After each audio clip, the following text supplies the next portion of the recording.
up, y'all? It's your girl Sakina, and I'm back with another review. This is my review for Ready to Love. This is season 9, episode 8. Yes, it's very late. This is actually 8 and 9 because I'm behind on Ready to Love. Y'all know taking notes for me, it just takes time. I'm already delayed and things. So, yeah, here we are. We're going to do a double recap. So let's just go ahead and get into it. So we're going to start with episode 8, and this is the episode where the ladies introduce the men to their friends. So the first meetup we see is Kat and Herbert. Well, Kat, Herbert, Phil, and Kat's friend, Allie. So they put their names together in their Alley Cat. I was like, what the hell is this? High school? Phil wasn't feeling it, and neither was I. Anyway, Allie wanted to know what made Phil gravitate towards Kat, and for him, it was their laughter, and it led to them opening up more. Kat needs more communication, and Allie wants to know how he's going to be able to do that. And he was like, well, I mean, she hasn't responded to my last text. And she was like, no, sir, you're loud and wrong. She provided receipts. And in fact, he was the one who has been unresponsive to her. So, sir, why you ain't been texting her back? So Herbert gets there, and Allie wants to know what separates Herbert from the other men that are pursuing her. He gonna say, you already know it's me. Okay, and what makes you any different, Mr. Nonchalant? So then she asks Phil, and for him, he said that he thinks outside of the box when it comes to dating. He likes to do more things that builds intimacy and ultimately leads to growth. So Allie was feeling his response compared to Herbert's, and Herbert's response was like, get out of my face. I don't know if he was directing that towards Allie, the friend, or if it was towards Phil. But I wasn't feeling that comment. So Allie asked Phil if Kat was to get pregnant, is he willing to make her a housewife? Honestly, to me, I felt like this question was very random. I wasn't really sure where she was going with that. Is that something that Kat expressed to you? I feel like that's the only reason she would bring that up, because otherwise, what was the point of this question? So Phil said that it could be considered, but he wants to know what ideas in her mind would she like to birth. Basically saying, don't waste your talents, get up and work.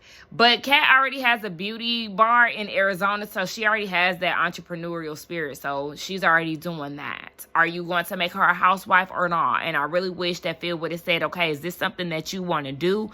Otherwise, why are we talking about this? Herbert asks Allie why is Kat single, and she says that Kat just hasn't met anybody on her level. She needs somebody who was secure in themselves along with their future. To me, I felt like Herbert was doing a lot of deflecting within this conversation. He was being combative. He really didn't want to answer any questions. And he did admit that Kat is not his strongest connection, but she's up there. And at the end of the day, Allie likes Phil more than Herbert. She feels like Herbert is just indecisive, and at this point, Kat is starting to see some of his ways as far as him being an alleged ladies' man. Next group date is with Aries and her two friends, Lacey and Stephanie. They're meeting Phil and Chris. So Stephanie wants to know what makes the men like Aries, and Chris likes her calming, peaceful energy, and Phil liked the fact that they bonded over Bay Area music. I like Phil. I don't care what nobody says, because to me, I feel like a lot of his responses are very genuine. They're not fluff pieces where he's trying to gain the friends, points or anything like that. He's just being him. So the male friend Lacey wants to know how they feel about being with an ambitious woman. And for Phil, he feels like that's fine. He had to reinvent himself a few times. It seemed like Lacey had an issue with what Phil said. And I feel like it could go both ways as far as, having to reinvent yourself. It could be in a sense of indecisiveness, but also, people have to regroup and reinvent themselves in life. That happens, and sometimes it happens more than once. So I wouldn't necessarily cancel Phil out over that response. But Stephanie wanted to know what Chris's household stances are. Is he a traditional man or not? He does want to be the financial support, but if a woman wants to work, he'll allow that. So that was the end of the date. Phil really didn't give too much. The friends really did like Chris more than Phil because they felt like Chris was more deeper.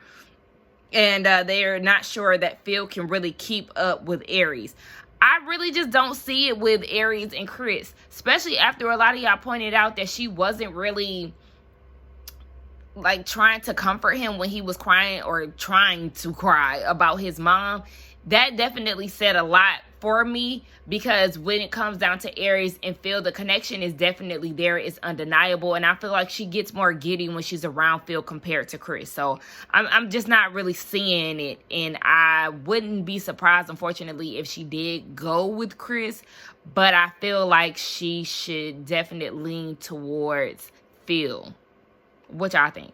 Janelle introduces Quentin and Herbert to her friend Quinn. And honestly, I feel like any friend of Janelle's, I have to give a side eye, because Janelle is a very toxic person. But anyway, the friend Quinn wants to know what the men like about Janelle and why. Herbert likes the fact that she's a thug and she can also be soft. So basically, she's a Sour Patch Kid. Quentin likes the fact that she's caring and driven and grounded. She could be a lot for, some people, but not for him. It just gave strategic to me. His responses were not really, I wasn't feeling them, honestly. So Quinn wanted to know how important marriage and kid timeline is for Quentin. And Quentin was like, marriage is something that I seek. Ugh. Stop with these interview questions. Just get to it. Like I said, he's not coming off authentic to me. He said that he looks forward to doing these things. And the friend is like, okay, what is the timeline? Get to the point. He said he wants to get married as soon as possible. Cap. I feel like he's BSing, and he really isn't on the same timeline that Janelle is on. And we already know that Herbert is not on the same timeline. They differ. He wants to take his time. She wants to be engaged by the end of the year. And it's just like, girl, please calm down. The friend asked what was the ideal characteristic that Herbert was looking for in a partner, and he said patience, okay? And it's because Janelle is moving too fast. And honestly, I just don't see the rush. I just personally feel like Janelle is moving way too fast to be trying to plan an engagement by the end of the year. It's honestly not normal. Yes, people do that, but it's not normal. And what's the rush? It's not like you're pushing out a baby. You want to go for adoption. So it's not like your biological clock is ticking or anything like that. So Janelle, I'm confused. At the end of the date, the friend likes Quentin more. She feels like she was put off by Herbert saying that he wants patience out of a woman. Well, shake a bone and get the hell on. So Lee introduces Quinn to her friend Muffin. They met at the club, and Quentin is trying to figure out their friendship story, but Muffin can't really give one. And then Lee is supposedly a grandma who likes to stay in the house and doesn't go out, but y'all met in the club.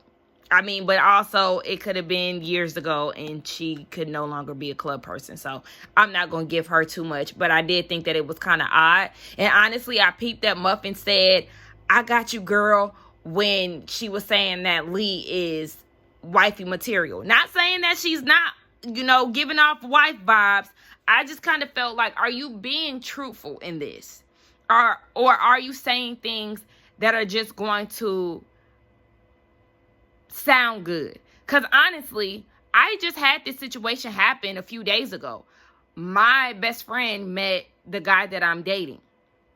And honestly, I felt like it went really well. I felt like it went exactly how it should have went. When he asked her questions, I told her to be honest. And she was. I felt like she was going to be honest regardless of whatever. But I did want to put it out there. To be honest. Don't sell me. I'm very big on that. Like, I feel like my mom has a tendency to do that when she's talking to him. And I don't like when she does that. She's being truthful. She's not lying about, the way that she describes me. It's authentically me. But it kind of gives off you're trying to sell me. No. Be honest about my attitude. He sees it anyway. So just, be honest about how I am. And that I got you, girl, just kind of gave off. Are you trying to sell her? You don't want to give the truthfulness? I don't know. Y'all, I don't know. Y'all feel what I'm saying? Anyway, Muffin wanted to know how Quentin will feel because Lee has her own brand. He's an entrepreneur himself, so he's not bothered by that. He's actually in his first year of his business. But despite all of that, he's still willing to, make time for what he really likes because he loves love. Lee in her confessional is getting annoyed with Muffin because she feels like she's not really getting down to the questions that Lee really wanted her to answer. She's blinded by the muscles. And that was pretty much it. Quentin felt like he didn't see a different side of Lee. He has more questions that he wants to get answered. And at this point, Lee is questioning their compatibility and if they would even be able to stand the test of time outside of the process. Girl, don't invite Muffy to any more future interrogations because she low-key want to do Quentin, okay? I just felt the vibe that she was attracted to him more than you are. Catch. Sierra introduces Morier and Herbert to her friends Olivia and Delton. Immediately, I was like, no, I'm not seeing this. This is just a filler scene, but okay. Herbert was even surprised that Morier was there. Morier said that he likes Sierra's personality. Herbert said that he likes that she's fun. Morier said that he wants to get married within a year. I said, well, you need to get with Janelle. Y'all both can move in fast forward time all y'all want. But Herbert said that he doesn't have a timeline on marriage. Like I said, Herbert is definitely me. I need to get to know you before I can make a lifetime commitment like marriage. Yes, we know that divorce exists, and if it needs to go down, then it needs to go down. But at the same time, if I could avoid it and get to know the person that I decide to share my life with, then that's what it's going to be. People get blinded by marriage and, the wedding, the fairy tale aspect. And it's like, just don't rush it. Literally take your time and get to know this person. So the friends really like Morier and they feel like Herbert will be fun.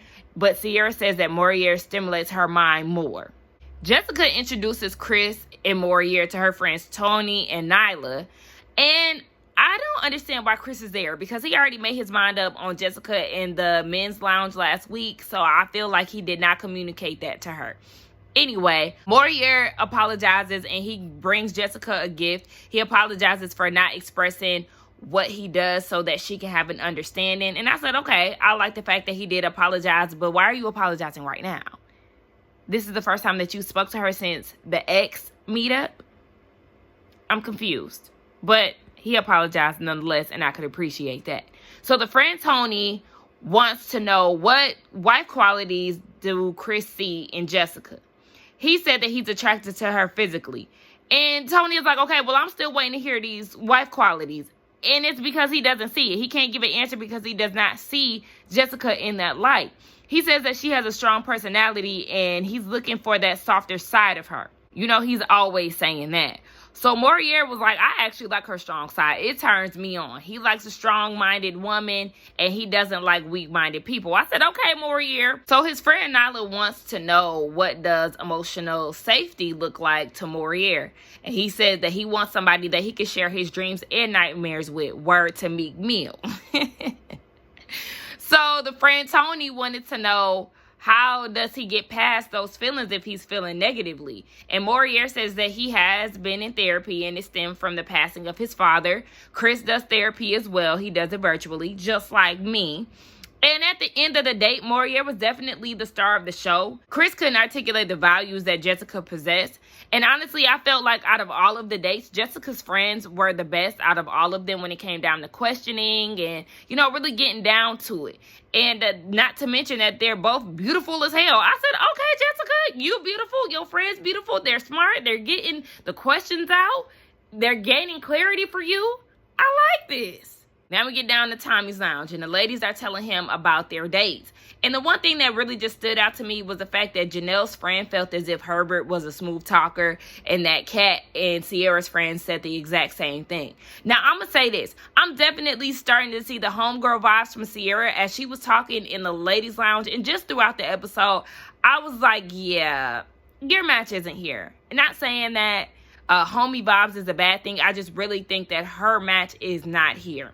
So then they got down to who they're not feeling. Lee is not feeling Phil. Aries isn't feeling Morier. Janelle isn't feeling Herbert. She said her insides is telling her to run. She does feel like he gives head of household energy, but she just, the timelines don't match up with them, so she needs to run for the hills. And Sierra and Kat, they both agree when it comes down to Herbert. So Jessica is not feeling Chris. She's no longer interested in pretending. And Janelle said that Chris actually holds grudges. He's never clear, and he doesn't handle being challenged well. I said ding, ding, ding, controlling, okay? So Tommy also lets them know that it's getaway time. And y'all know that this is my favorite part of Ready to Love, because I like to see when they get in the house and who gonna be acting out, who gonna be with who, and all of that. I really need them to do another Ready to Love, the last resort, because that's when it really goes down. That was the last juiciest season, okay, of Ready to Love, is when they was in Houston, in and outside of the resort. So the Houston seasons were definitely the best Ready to Love seasons, or the last time Ready to Love was good. Y'all let me know. I felt like Dallas had potential early on in the earlier seasons. It was definitely giving. But as time went on, I realized that these matches just simply were not matching. And yeah, no.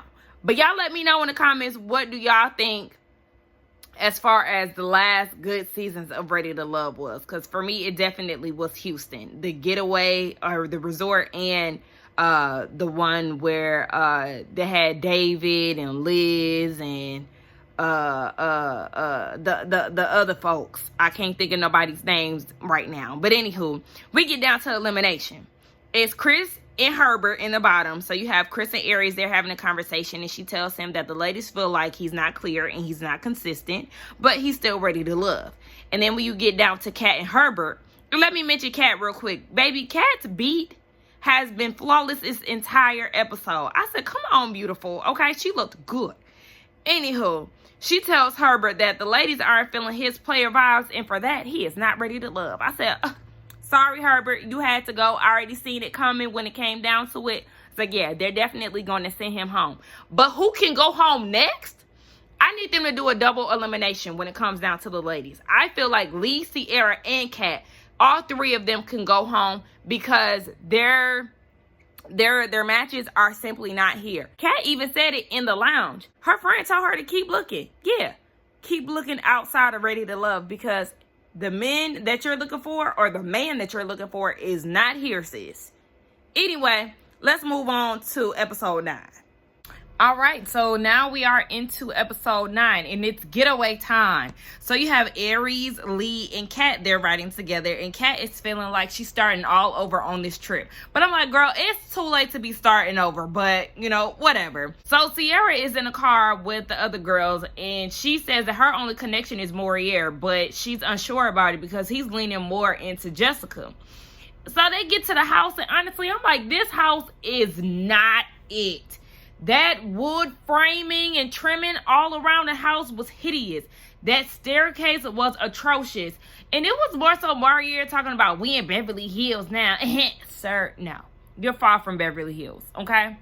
I don't know what you're thinking, but this house wouldn't be caught dead in Beverly Hills. And if it were to be in Beverly Hills, trust that it would be remodeled, revamped, and renovated, okay? So Tommy comes in, and he lets them know that a lady will be getting sent home the next day. So everybody gets to mingling and whatnot. And Jessica is having a conversation with Janelle, and she says that she only has one connection, and that's Morier. And she had cut Chris off, which he had already stated earlier in the episode. So it was a mutual agreement. Now, she said that she's not really a PDA type of person, so Morier is really trying to help her out with that. Janelle is telling Jessica that she only has her eyes set on Quentin, in which we already know. Speaking of him, he's outside on the grill with the illusion of nakedness, even though he has shorts on, but his apron is covering it up. So, yeah, he's topless. And Kat comes out, and she's making her way to him. So they're having a conversation, and she's saying that she wants to organically get to know somebody, and we learned that he actually hates being single.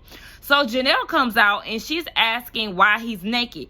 And Kat invites her into the conversation by saying, you know, I don't mind sharing, you know, pull up a chair. And Janelle's like, well, you're not, but I don't mind sharing at this moment. You already know Janelle, she loves being confrontational. So Kat is like, Q, are you spoken for? And does anybody else know this? And Janelle was like, it doesn't matter. He knows it. I just don't understand why she's so ready to argue with people. It's honestly embarrassing. And you can clearly tell that Janelle is insecure. You cannot tell me otherwise. So Q and Janelle, they have a side conversation. And he basically is saying that he sees them together at the end of this process. So then Lee and Chris, They have a conversation. They've been doing a lot of communicating on the phone. And I said, well, you got to do something, because Quentin is paying you dust, sis. It's almost as if you don't exist. I don't get how Quentin could say y'all operate as if y'all are already in a relationship and he pays you no attention.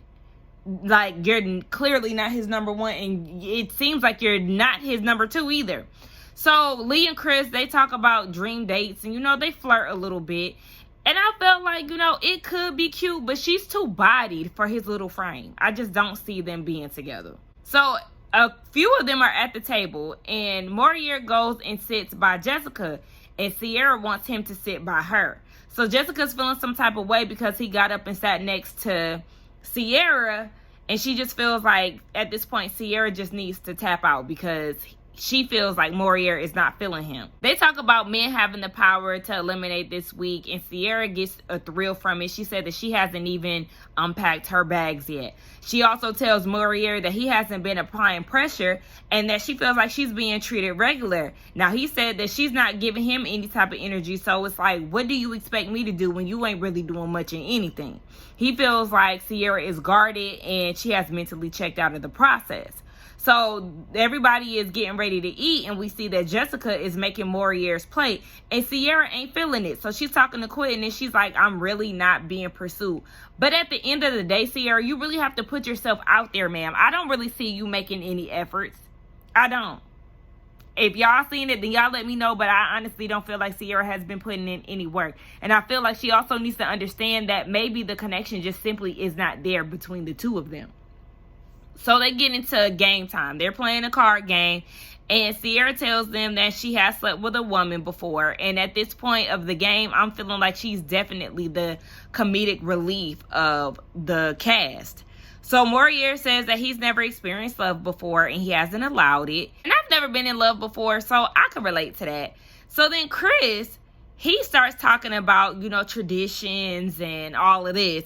And he says that he does not believe in equality because women are more emotional than men. Baby, I need this narrative to go away. Yes, women, we are definitely emotional beings, but let's not act like a lot of the ways in which men act are not based off of their emotions.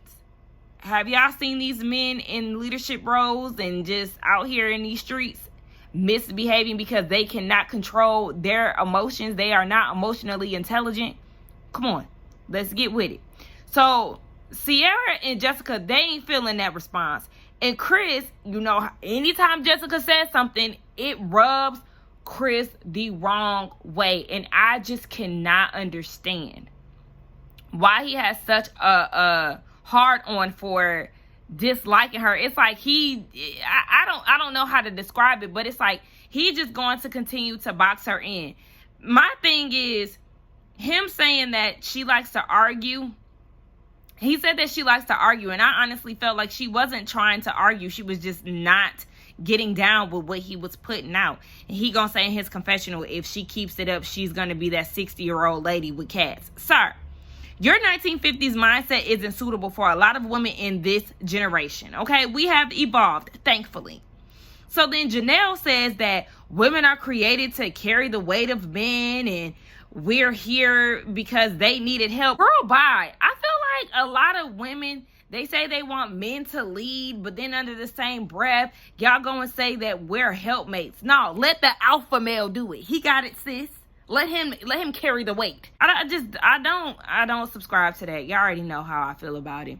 Anyway, Sierra, Lee, and Kat are looking like me. Nah, baby, I ain't carrying no weight for no man.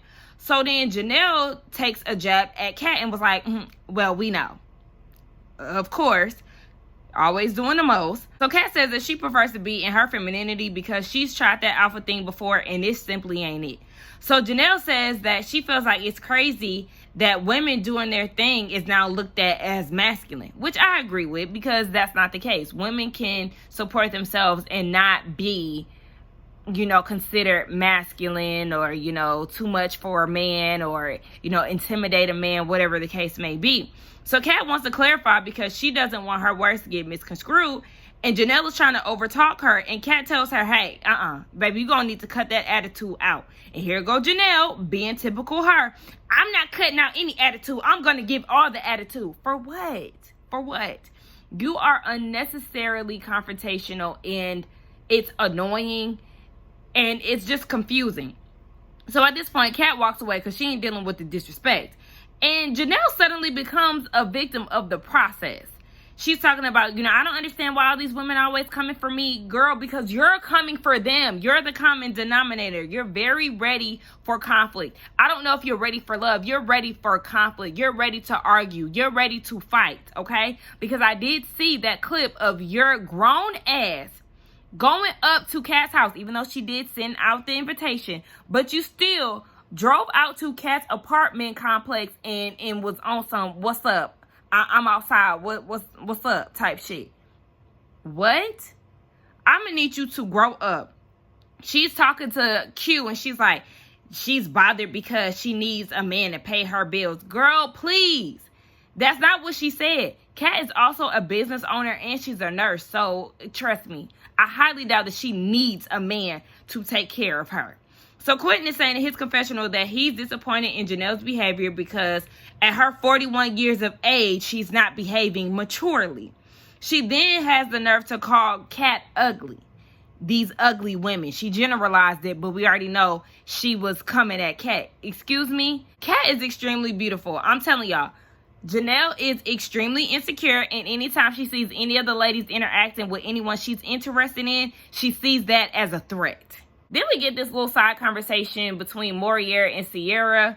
They were talking about, him never experiencing love, and basically he's asking her to teach him how to love, but then at the same time he's wondering if it's too late in the game. Baby, it's a waste of time. That's what it is. So child, next.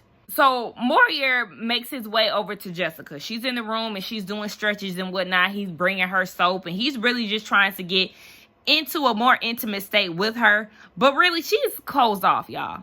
I did like Jessica initially, but over time, I am seeing that she just does not have it to give. I don't know if it's the pool of men on this cast, but she just seems extremely closed off. She doesn't like him, and yeah, I think he should definitely give it up. Chris actually pulls Kat to the side, and they have a conversation outside. And he talks about how he comes from a family of togetherness and it's about community. He even said in the African community that they don't get life insurance. He said that his community paid for his mom's funeral and flew them out to Africa so she could be buried next to his dad.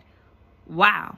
And in America, it's so different because everybody is for themselves. And I remember Uba from Housewives of New York, she was saying that. She doesn't have community here and she misses her mom and all of that. And I feel like African Americans really don't have that sense of community anymore. We've strayed so far from that over the years. I feel like, back in, the 50s, 60s, 70s, slavery times, we definitely had togetherness. But now we're not like that. And it's very sad to see because it really does take a village. And I need Black people to really get back to that. So they bond over culture. And honestly, I'm really shocked that they didn't connect sooner because we know that Chris was Kat's initial date and they seemed to hit it off. But at the end of it all, I really don't want to see Chris with any of these ladies because he doesn't see them as equals. He's controlling, etc., etc. A lot of the women on the show are business owners. They have their own. They don't seem weak-minded. They seem like they speak up. And that is not Chris's type because look at how he's treating Jessica. Anyway, I don't want any of y'all dealing with Chris. Ladies, run for the hills. So then we get this cute little scene with Lee doing a step class for everybody, getting them to exercising, and Sierra and Janelle sat it out. They tried, but, eventually they stopped participating. And I said, of course, Janelle would sit out for this. But, Quentin liked to see her in her element. And I'm like, okay, are y'all going to rekindle? Because I really seen it for them initially, but over time, it just really phased out and it had me side-eyeing the whole situation. Quitting most of all. But honestly, I do kind of feel like Lee faded into the background very early on. So I see why he moved on because she's really not giving too much of anything. I just don't like who he moved on with. So we get down to Tommy's lounge, and the men talk about who they're interested in. Chris is interested in Lee and Kat. Okay, he got a new roster. Quentin is interested in Janelle. We didn't need to know that information because we already know. Morier is interested in Sierra, and I'm shocked that he didn't say Jessica, but at the same time, I'm not shocked. So they talk about who they're not feeling. Phil does not like Kat or Jessica. Chris doesn't like Jessica. Morier, he doesn't like Lee or Aries. No hard feelings. He just doesn't see it for them.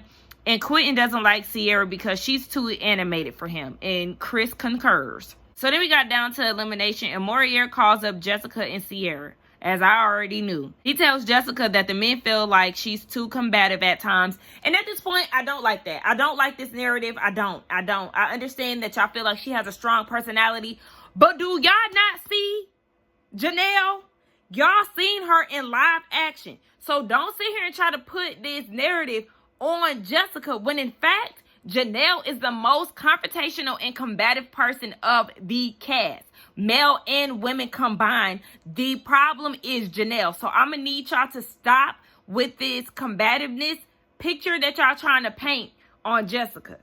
He didn't tell Sierra that she's a good time, but her playful energy could definitely be a lot. And they left us on a cliffhanger. But I'm just annoyed because y'all really sitting here playing when it comes down to Jessica, when you have somebody like Janelle ready and willing to fight at any given time. But anyway, y'all, that was the end of the review. Y'all let me know what y'all thought about it. Don't forget to like, comment, and subscribe, and I will see y'all in the next one. The next one, I'm going to be on camera. I'm still deep conditioning my hair, and I look crazy. I don't want to be on camera today, but I got y'all next week, okay? See y'all later. Bye.